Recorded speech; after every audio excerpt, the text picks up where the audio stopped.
Wow, ganda. Perfect na perfect to kapag gusto mong mag-picture for Instagram. Yan.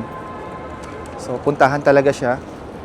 Pero mas maganda pumunta ka dito ng medyo maaga para hindi pa ganun kadami yung tao.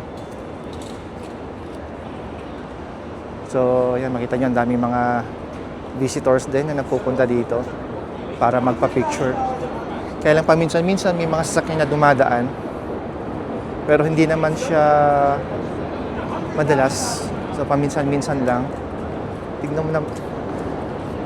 Tignan mo naman guys kung gaano ka-perfect yung place na to para magpa-picture. So, sa pagitan ng may dalawang building, sa pagitan ng bridge.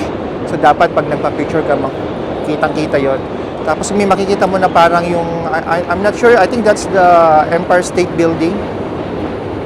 Yung sa pinaka gitna dapat makuha din yun.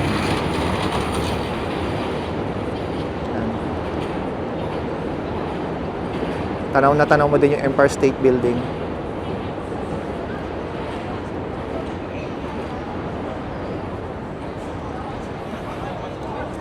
So kung nagpa-plan kayo na pumunta dito sa New York, sa Manhattan, so make sure na pupuntahan nyo itong lugar na to. Itong Manhattan Street View.